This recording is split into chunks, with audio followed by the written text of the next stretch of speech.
Well, my lords, ladies and gentlemen, after a speech like that, I really feel like going back and sitting down. I cannot rival it. But I would just like to say, welcome to Bournemouth, and welcome to Mr. Cameron's retirement party.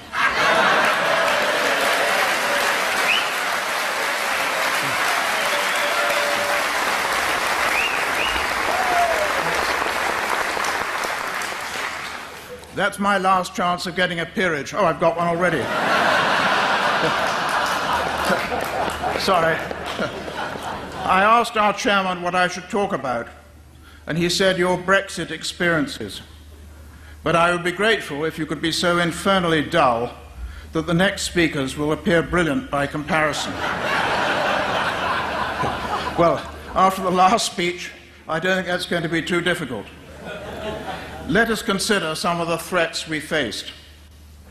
From George Osborne warning us of spending cuts, tax rises, an emergency budget, if there was a vote, leave. David Cameron, it is deeply concerning that the Leave campaign is criticising the Independent Bank of England. We should listen to experts. When they warn us of the dangers to our economy of leaving the European Union. Former Attorney General Dominic Grieve told Newsnight that the vote leave blueprint for exiting the EU would lead to a chaotic departure. Britain is stronger in Europe, said. The Leave campaign do not want to listen to economic experts because they all agree that leaving the EU would wreck our economy and hammer family finances. It continued, on the 23rd of June, we can put our faith in the economic experts across the globe who believe our economy is stronger in Europe, or take a leap in the dark with the Leave campaign. And now Wall Street banks eat their words on Brexit, all these experts. JP Morgan and Morgan Stanley warn of an economic slump on a Leave vote. The Wall Street banks donated £1.25 million to Remain. These U-turns came as sterling rose above $1.34 to the pound for the first time since mid-July, having fallen to $1.25 following the vote. The OECD said a vote to leave would be a major negative shock to the UK economy. Now it says the outlook is far brighter than it predicted. And by the way, Sir Charlie Bean, a former Bank of England Deputy Governor, says economic forecasts should be taken with a pinch of salt. The UK economy is still growing. Where are the doom-laden predictions of Cameron, Osborne, and most of the bankers? Cameron said a Leave vote would put a bomb under the economy. And on top of it, as I recall, Osborne predicted a do-it-yourself recession. Even poor old Morgan Stanley now predicts a Brexit slowdown rather than a Brexit recession. Its own economists predicted a sharp slowdown. UBS predicted that the FTSE index would crash more than a fifth. In fact, it's up 11%.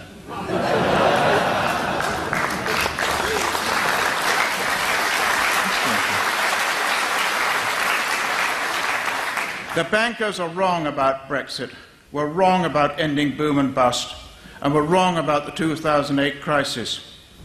Even our Chancellor, or former Chancellor, seems to have missed all of his budget forecasts over the years.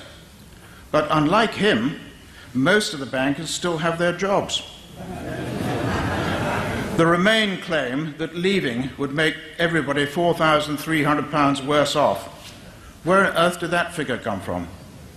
Or the claim by our shadow Chancellor John MacDonald and former Prime Minister Gordon Brown that Labour would get an extra £35 billion funding from the EU if we remained. Another myth. The economy continues to grow. House prices and sales are up. Exports are up. Investment plans are up. Retail sales are up. And 27 countries have approached us already for trade deals. How wrong can these experts be?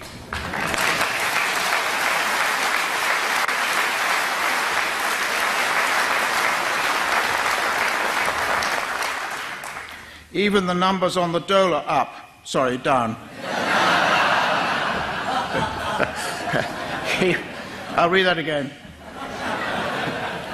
Even the numbers on the dole fell. Well, we can wait for the 3 million job losses the gloomsters forecast. What about the 5 million plus jobs the EU will lose? Two major overseas banks, Soc Gen of France and the giant American bank Wells Fargo, have both reiterated their intention to open new headquarter offices and trading floors in London.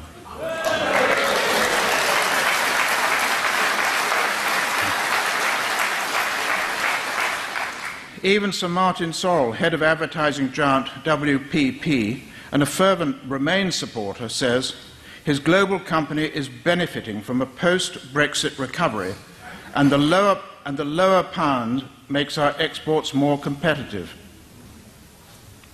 All these Remain scares remind me of the Remain man on Westminster Bridge, who saw another man on the parapet about to jump into the river. He grasped the man firmly by the ankles and asked him what he thought he was doing. The man who was about to jump mumbled something about recession, trade barriers, economic disaster, and war if we voted leave. The Remain man asked him to come down and tell him all about it. A vote to leave surely could not be as bad as all that. 5 minutes later, they both jumped off the bridge.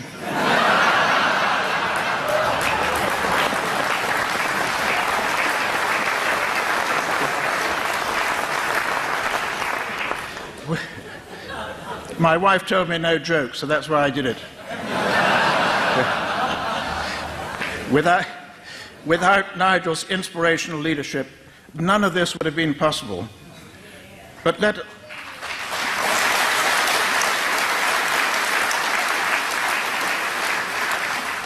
us also not forget those who founded the party and grew it and held UKIP together for all those years in the wilderness.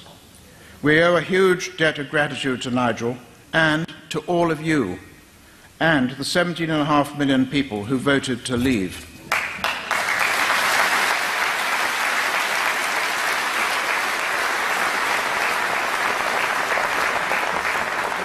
And may I add to Richard Desmond, chairman of Express newspapers, and Hugh Whitto, editor of the Daily Express, for his splendid and unfailing support over many years for the beliefs that we as UKIP hold.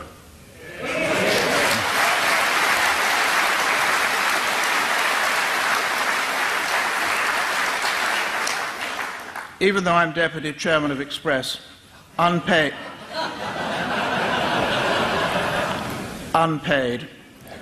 so I didn't have to say that. I only received one somewhat grumpy call from Nigel during the whole campaign, which I thought was pretty good.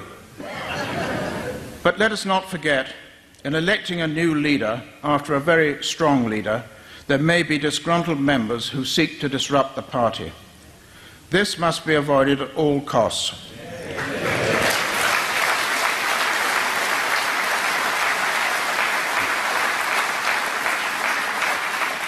One only needs to look at what happened in the Conservative Party after Margaret Thatcher was forced out. It had a succession of leaders who were unable to establish their authority, and it disappeared into the wilderness for many years. Let us rally round our new leader, whoever that may be, and all pull together. The fight is not over yet, and there might still be an early election if the Prime Minister cannot get her programme approved by Parliament. However, we should not be frightened by an election, because I don't really understand what we're talking about. We now have, thanks to Cameron changing the law, 5-year parliamentary terms, and an early election can only be called if the House of Commons resolves that this House has no confidence in Her Majesty's government, or if the House of Commons, with the support of 2/3 of the total membership, resolves that there should be an early parliamentary election.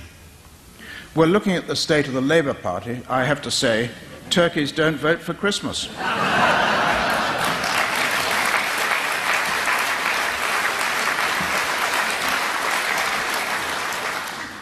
Difficult as an early election is, therefore, we must be united and ready. However, with our increased and hopefully increasing support in the country, we should now take the opportunity to review and revise our Constitution and rulebook if needed. This must inevitably include revisiting the role of the NEC, who've done much valuable unpaid work. And in my opinion, a small group of, say, 6 should be formed by the new leader to make recommendations to you, the members. Be magnanimous in victory and gracious in defeat. Sadly, many of the Remainers seem unable to accept the result.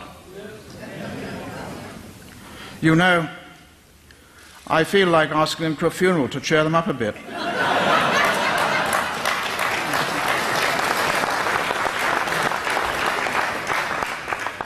When you think that 1.5 million more voters voted to leave than remain out of a record number who voted, you have to ask, do they ever do their homework?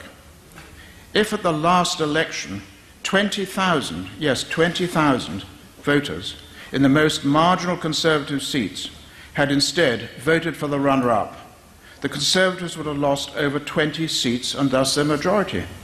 Is that marginal enough to call another general election?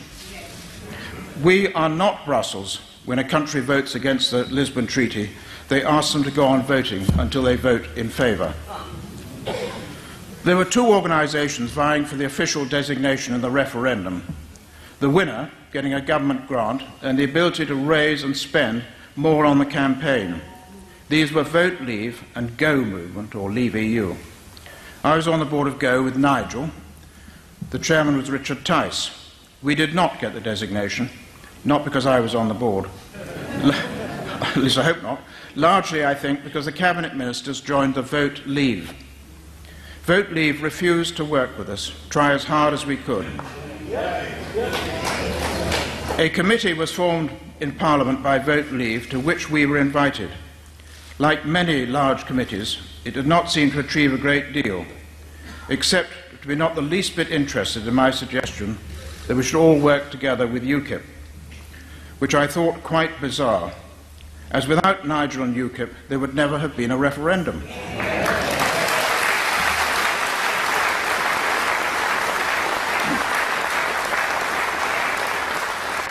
Sadly, even the government does not want our help in negotiating Brexit. As far as the campaign was concerned, it seemed to me that until we got onto the subject of immigration, we were in danger of losing. The Vote Leave campaign did not, until they saw the writing on the wall, want to discuss immigration. Even amongst a group supposedly working together, one of us was described by one MP on the Vote Leave side as toxic. Well, toxic enough to gain 17.5 million votes.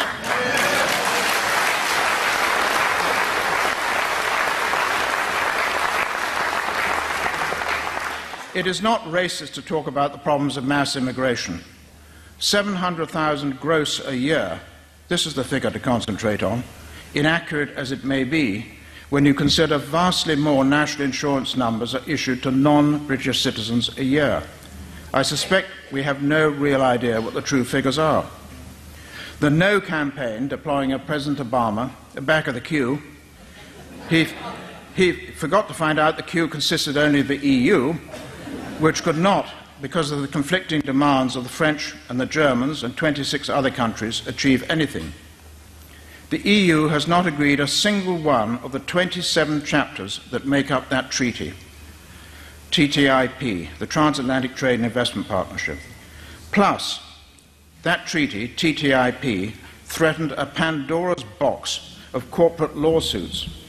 In healthcare, for example, the US desire for companies who felt excluded from foreign countries on public services by governments should be able to sue those governments in order to participate or get compensation. They could compete to run the NHS, which could, therefore, under that agreement, have been virtually privatized. Think how much easier it will be for one country, the UK, to negotiate trade deals. After all, Norway did it in 7 months. Or deploying Tony Blair, Gordon Brown, John Major, Mrs. Merkel, Holland, the IMF, CBI, and every Tom, Dick and Harry were, in my view, counterproductive. As we know, for example, one of the CBI's major contributors, in money terms, is the EU. And the latest farce of the Governor of the Bank of England, claiming that their forecast before and action after the vote helped to steady the ship and meant the effects were not as bad as they might have been. Well, I'm only a Cambridge economist, but I couldn't get into Oxford.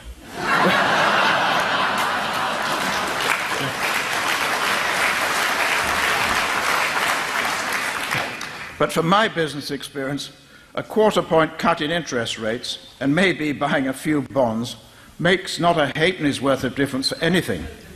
Furthermore, how could such a minor gesture have an effect on the economy so quickly? One might ask, why are we cutting interest rates in the first place, just as inflation is picking up?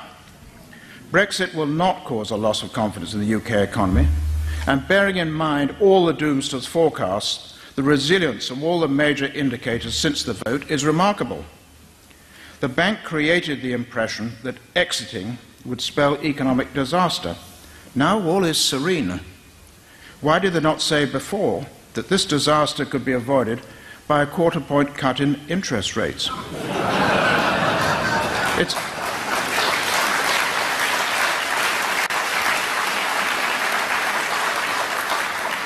It's impossible to believe. The Treasury were just as bad. What a terrible shame that both bodies did not remain independent and above the fray.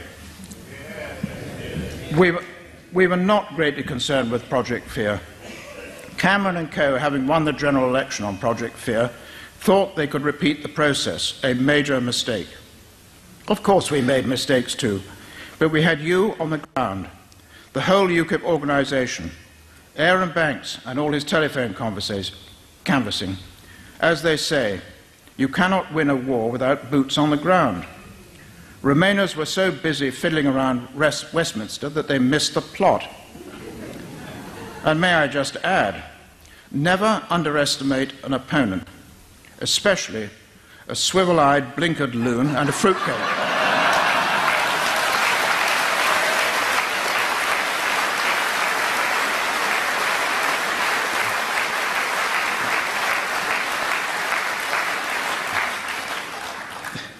There have been lots of suggestions of where after Brexit, ranging from here to Albania, the Norway option, Switzerland, EEA, EFTA, and for me the best option, in order to avoid all the endless pressure groups, is either to declare the UK a free trade area or join the World Trade Organization.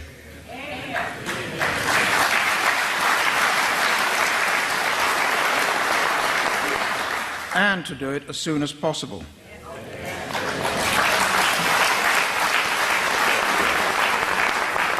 Let us pause on Germany for a moment. We hear all sorts of scare stories about trade after Brexit, and the previous speaker put it extremely well. As an excellent report by Barclays Bank points out, Germany's current account trade surplus with the UK is nearly 2% of Germany's GDP. The UK is Germany's third largest export market, with £80 billion worth of sales a year. Germany's exports to the UK increased by 50% from 2010 to 2015. 8% of German goods exports come to the UK. Cars and other vehicles were half their trade surplus with the UK. Does anyone seriously believe they want trade barriers against UK goods?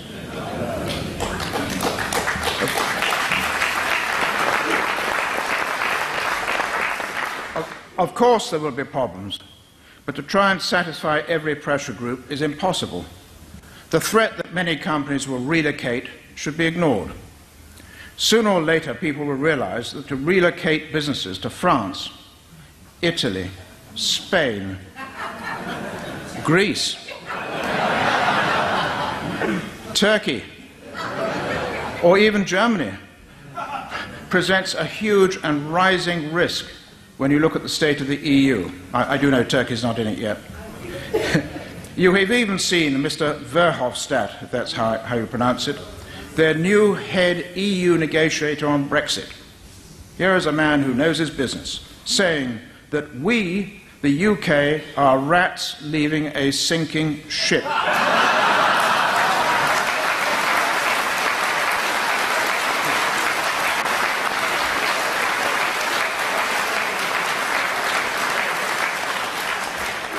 If that is what he thinks of his employer, why should we want to sink with it? I do not understand the obsession of the Westminster bubble to stay in the single market. Of course we want tariff-free trade with the rest of the EU, but single market means unlimited immigration, all the EU rules and regulations. And would you like to go and make the speech? You do it better than me. You've only got to read it. Now, where was I? All the EU's rules and regulations and the jurisdiction of the European Court of Justice. We do not want to be in the single market. We want free trade.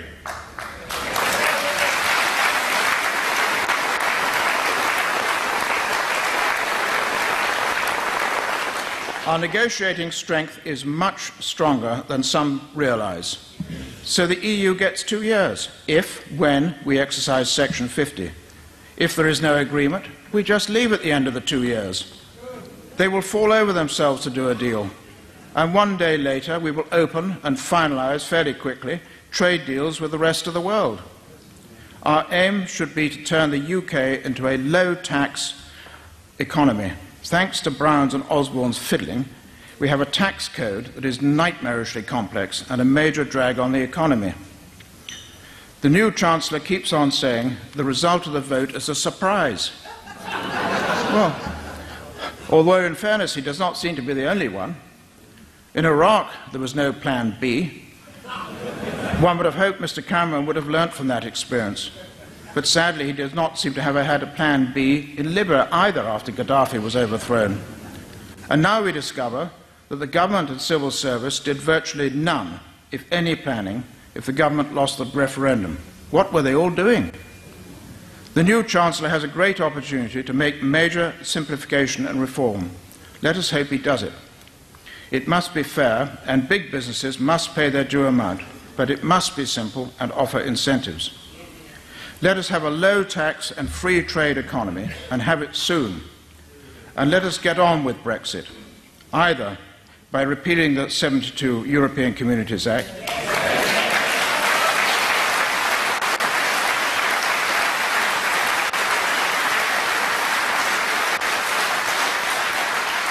or exercising Section 50 of the Lisbon Treaty, or declare UDI.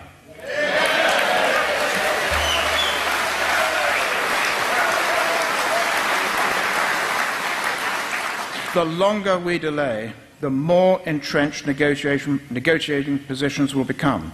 We are assuming that while we, from a zero starting position, because of the disgraceful failure of the prior administration of the civil service to make any preparations for a leave vote, that we have all the time in the world. Immigrants are flooding in, our social services are being overwhelmed, and our opponents, the EU, are planning their approach and seeking to present a united front in their negotiations with us. Why are we giving them so much time to prepare? The great British people have given the government their instructions. Get on with it and stop fiddling around.